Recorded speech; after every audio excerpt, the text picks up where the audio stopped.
Yo, what's going on YouTube? This your boy Dobbin Talk Shit, and I'm back with another video. Alright y'all, look, check it out. In today's video, I'm going to try and show you all how to pair your loadout with your specific playstyle. Alright, I know a lot of us have watched 100 million movement videos, but let's just keep it a buck. We are all not meant to be movement demons. Alright, now look.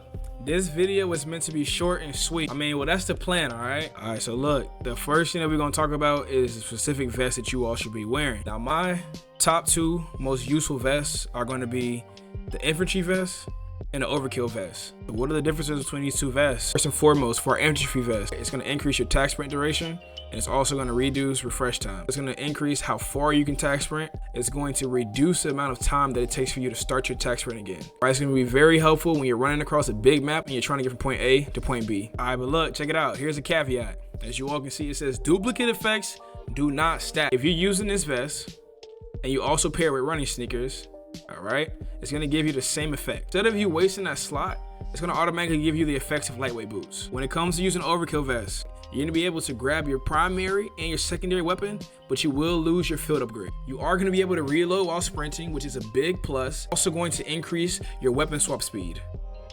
Hey man, but wait, of course there's another caveat. Now if you use this vest, just be prepared. If you have equipped quick grip gloves, or if you have equipped commando gloves, man, I'm telling you, y'all, you just don't want to do it.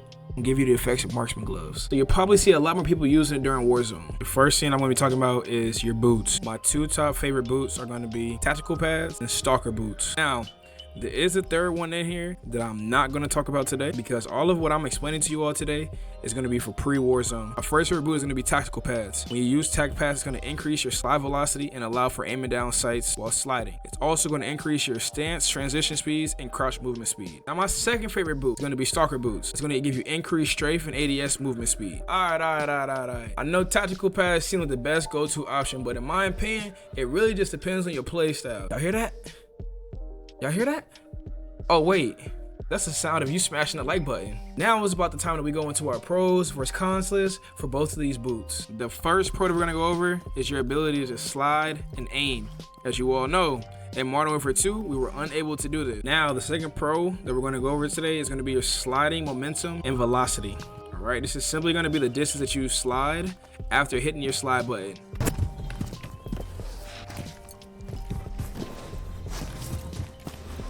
Third pro is going to be increased crouch speed to increase stance transition speed. As you all can see, if you ADS and crouch at the same time, this looks pretty fast. On ADS and crouch, it looks even faster. Now, increased stance transition speeds is still going to be one of our third pros for our tactical pads, but I had to do a lot of research on this and I really couldn't find anything. The speed at which you transition from walking into sprinting, so it'll look like this. If you lightly press up on your left analog stick, you can see it starts to increase gradually, and then if you push all the way forward, all right, it's gonna go ahead into that tac sprint. The fourth pro that I found while using tactical pads is gonna be decreased time to go prone. Now I will say this, if you go prone while on ADS, I could not find a noticeable difference while comparing it to Stalker boots.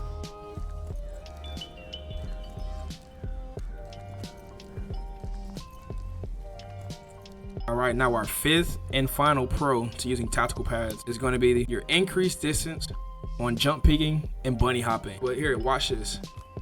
All right, so this is as far as I'm jumping out. Boom, it's pretty far. And I'm not even really getting a good jump, okay? As you can see, I mean, I almost jumped all the way over here, all right? The Euro step here, you can get that additional velocity. Now, why are you able to jump this far while using tactical pads? This goes back to our increase in transition speeds, right? So remember, the speed that it takes for us to transition from walking into sprinting is greater, all right? So now I'm able to go out and I'm able to bunny hop. Now again, remember in Warzone 2, we were even able to bunny hop, but it looks super slow. So just be cognizant of that. Even though it looks slow on your screen, you're gonna be bunny hopping on somebody else's screen. Our first con to using tactical pads is going to be the decreased strafe speed, all right? And especially when you ADS, you're gonna feel it, it's gonna feel a lot slower. Okay, this is un-ADS while using tactical pads, and this is ADS while using tactical pads.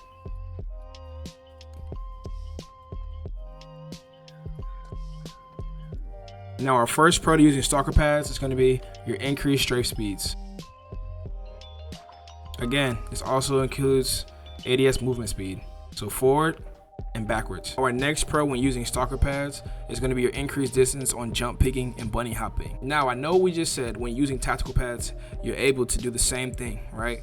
But here, check this out. All right, now I barely made it over here, okay, and I think I was a little bit closer to this line, which was from using tactical pads.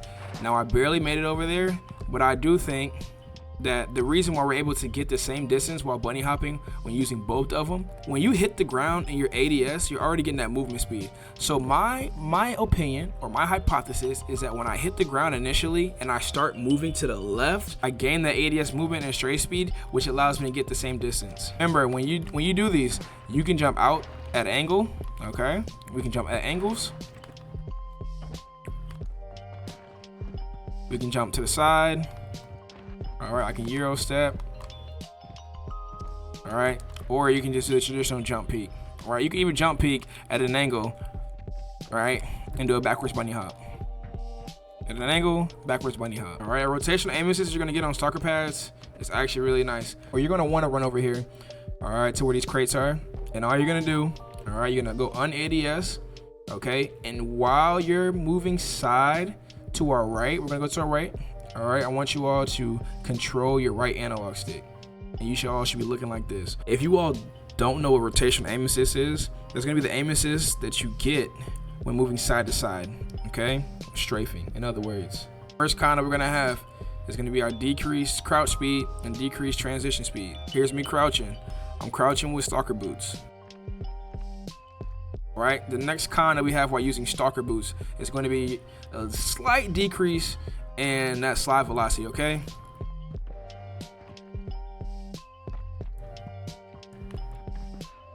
All right, our next con is going to be the fact that you cannot aim while sliding. When you slide and aim, for some reason it goes into this tac stance animation. If I'm running, right, if I immediately aim after I slide, this is how it looks, okay? Again, if I'm sprinting and slide immediately and aim, this is what happens. Now, here's a workaround there. Okay, there's two things that you all can do. One thing, which is very simple, all right, it's just gonna be slide and aim a little bit later, okay? So what happens is, when you slide and you aim a little bit later, you kind of already going through a little bit of your slide, okay? You've already gone through a little bit of that slide animation, and that tac stance aim is not gonna be as unbearing as if you would have slid and done it right away. So here we have this versus this. Here versus here. If you're able to utilize these techniques that I just showed you, you'll make it a lot harder for your opponent to track you. The next video will be on the broken movement technique that I really don't see many people use. If you all feel like I did miss out on anything, all right, any information, go ahead and let me know in the comments below as well. And if you all found any value or worth while watching this video, come watch me live playing Call of Duty over at Twitch.